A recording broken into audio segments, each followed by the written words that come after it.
लोग बोलते हैं प्रभुपाद गुरु है, उन लोग only Bangalore property is issue. किसी को रेगुलर गुरु नहीं बनाया।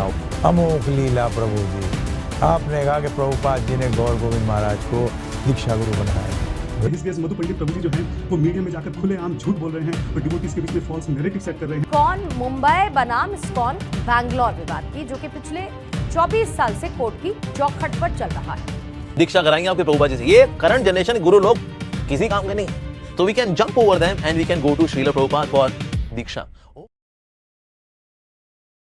हरे कृष्णा। तो स्वागत है आप सभी का न्यू वीडियो के अंदर। सो अगर आप लोग इस्कॉन से है या इस्कॉन के बारे में जानते हैं या इस्कॉन से जुड़े हुए हैं तो आप ये वीडियो आगे तक देखना। अगर आप कुछ नहीं जानते इस्कॉन के बारे में या इस केस के बारे में जो अभी हम बात करने वाले हैं तो आप वीडियो स्किप कर सकते हैं। तो आज हम बात करते हैं कि हाल ही फिलहाल में जो अभी केस हुआ है इस्कॉन बैंगलोर और इस्कॉन इंडिया के बीच, जो कि केस हम डेली बेसिस पे हमारी फीड पे, यूट्यूब फीड पे, इंस्टा फीड पे, हर जगह हम देख रहे हैं उसके बारे में। सो इस्कॉन बैंगलोर जो है एक लैंड का केस जीता है, एक ये हाईलाइट करके बोल रहा हूँ, लैंड का केस जीता है इस्कॉन इंडिया से, जो कि पहले इस्कॉन इंडिया का ही पार्ट था। सो ये इस्कॉन बैंगलोर या हरे कृष्णा मूवमेंट या ऐसे अक्षय पात्र जो भी आप लोग देख रहे हैं ऐसे, ये है कि एक्चुअली में ये है ऋत्विक सिस्टम, ये ऋत्विकिज्म फॉलो करते हैं। तो अब जो नए लोग हैं उनके मन के अंदर सवाल ये जरूर होगा कि एक्चुअली में ऋत्विकिज्म क्या है, ऋत्विक सिस्टम क्या है। तो देखिए छोटे, बिल्कुल छोटे वे में मैं आपको समझा दूं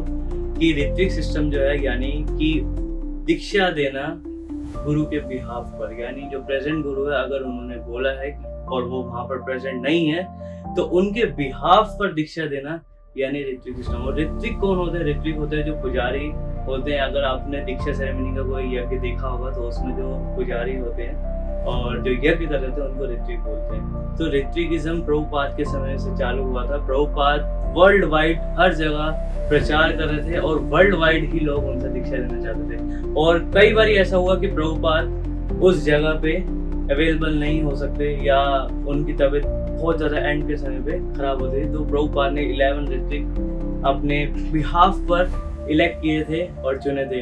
तो वो लोग जो थे प्रभुपाद के बिहाफ पर दीक्षा दिया करते थे। तो ये ऋत्विक सिस्टम जब फॉलो हुआ था प्रभुपाद के प्रेजेंट में, ना कि प्रभुपाद ने बोला था कि आगे भी होगा और होता रहेगा। तो अभी कईयों के मन में और से डाउट होंगे कि क्या ये पॉसिबल है या ये होता है या क्या ये प्रमाणिक भी है।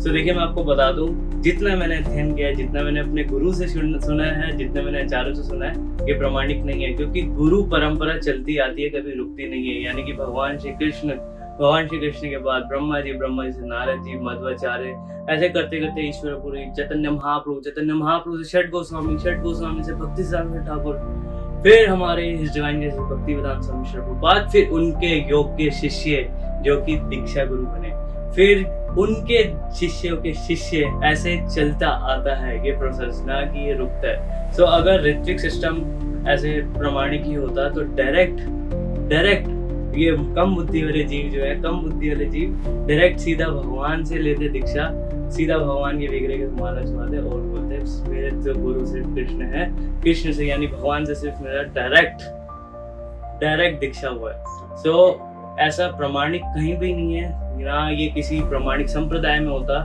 ना ये प्रमाणिक माना जाता है। और अभी कुछ दिन पहले ही अमोघ लीला प्रभु ने माय आशा चैनल पर फुल वीडियो डाली है ऋत्विकिज्म पे। आप डिटेल में जानना चाहते हैं और इस केस के बारे में जानना चाहते हैं तो लिंक डिस्क्रिप्शन में है, आप जाइए, देखिए और जानिए और सुनिए। अमोघ लीला प्रभु के ये वीडियो के बाद, ये वीडियो अपलोड करने के बाद बहुत से ऋत्विक सिस्टम वालों को बहुत ही ज्यादा हर्ट हुआ और अपने तर्क वितर्क देने लगे कि अमोघ लीला प्रभु ने श्रील प्रभुपाद का अपमान किया। सो एक बारी आप लोग थोड़ा दिमाग लगाइए कि जो व्यक्ति प्रचार कार्य में पूरा जीवन दे चुका अपना, प्रभुपाद और अपने गुरुदेव की वो पूरा जीवन दे चुका है ना, अपने आप को समर्पित कर चुका है, क्या वो ऐसा अपमान करेगा या ऐसा अपराध करेगा, है ना। और दूसरा ये कि अमोघ लीला प्रभु जो है, जितना हम पर्सनली जानते हैं, बहुत ही लिबरेटेड सोल है और प्रचार कार्य में, यूथ में जितना वो भक्ति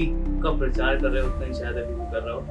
माफ करना अगर मैं गलत बोल रहा हूँ, लेकिन मैं अपने रियलाइजेशन शेयर कर रहा हूँ कि अमोघ लीला प्रभु जितना प्रचार कर रहे हैं और जितना यूथ को चेंज कर रहे हैं ना, उतना शायद ही कोई कर रहा हो। और ऐसा व्यक्ति क्या अपने परम गुरु और गुरु का अपमान करेगा? उस पूरी वीडियो में सिर्फ और सिर्फ अमोघ लीला प्रभु ने गुणगान किया है, ऋत्विक सिस्टम समझाया, केस समझाया, उसको हटा के पहले वो बिल्कुल समझा दिया। उसके बाद पूरा जो वीडियो है प्रभु जी का, वो सिर्फ इस्कॉन का ग्लोरिफिकेशन, इस्कॉन के भक्तों का ग्लोरिफिकेशन और श्रील प्रभुपाद का ग्लोरिफिकेशन। और प्रभु जी जो समझाना चाहते हैं वो ये कि प्रभुपाद क्या इतने अयोग्य थे कि वो किसी को दीक्षा गुरु नहीं बना सके, अपने शिष्य में से किसी को भी दीक्षा गुरु नहीं बना सके, या उनके शिष्य इतने अयोग्य थे कि दीक्षा गुरु नहीं बन सके और आगे परंपरा को बढ़ा नहीं सके। तो सिर्फ प्रभु जी का ये था कंसर्न समझाने का, और एक ये समझाने का कि किस तरीके से ऋत्विक सिस्टम एक गुमराह कर रहा है कि सीधा विग्रह से डायरेक्ट दीक्षा दिलवा रहा है। देखिए जब, और वो ना अपना एग्जाम्पल भी दे रहे हैं। क्या एग्जाम्पल? कि गुरु की वाणी को फॉलो करना होता है, वपू रूप से ज्यादा वाणी है। ठीक है, सर्वोपरि है वाणी, लेकिन वाणी एक्चुअल में क्या है और वाणी फॉलो करना क्या है? यानी गुरु के इंस्ट्रक्शंस को फॉलो करना है ना। गुरु ने जो इंस्ट्रक्शन अपने लेक्चर में, अपने ग्रंथों में जो दिए हैं प्रभुपाद ने या गुरु ने, उनको फॉलो करना, ये होता है वाणी रूप से सेवा। ये नहीं कि डायरेक्ट आपने बोला कि हाँ भाई गुरु तो प्रेजेंट है। प्रभुपाद अपने विग्रह रूप में हमेशा प्रेजेंट है, हमारे साथ है, ग्रंथों के रूप में, अपनी वाणी के रूप में, अपने लेक्चर्स और बुक्स के माध्यम से और अपने शिष्यों के माध्यम से हमारे बीच उपस्थित है हमेशा। लेकिन जो डिसाइक्लिक सेशन है, ये जो चेन है, ये चलती रहनी चाहिए, जो कि प्रामाणिक संप्रदाय में हमेशा से हमेशा चलता आया है। आज तक ऐसा नहीं हुआ किसी भी संप्रदाय, प्रामाणिक संप्रदाय में आप देखना कि गुरु परंपरा आगे ना बढ़े। लेकिन ऋत्विक सिस्टम का कहना है कि प्रभुपाद ने ऐसा बोला था। तो मैं ज्यादा डीपली नहीं जाऊंगा, अमोघ लीला प्रभु का वीडियो देख सकते हैं। प्रभु जी ने पूरे लेटर को अच्छे से समझाया है और क्या है क्या नहीं वो आप जान सकते हैं। लेकिन प्रभु जी ने सिर्फ इतना समझाया था, इतना बताया था कि एक्चुअल में ऋत्विक सिस्टम किस तरीके से गुमराह कर रहा है। तो प्रभु जी मेरे हिसाब से तो बिल्कुल परफेक्ट तरीके से प्रभु जी ने समझाया, एग्जाम्पल बिल्कुल अच्छे से दिए, ज्यादा फिलोसफिकली तरीके से ना देके बिल्कुल लॉजिकली तरीके से समझाया। और इतना लॉजिक हम सब में है कि हम लोग जानते हैं कि एक्चुअल में होना क्या चाहिए, है ना।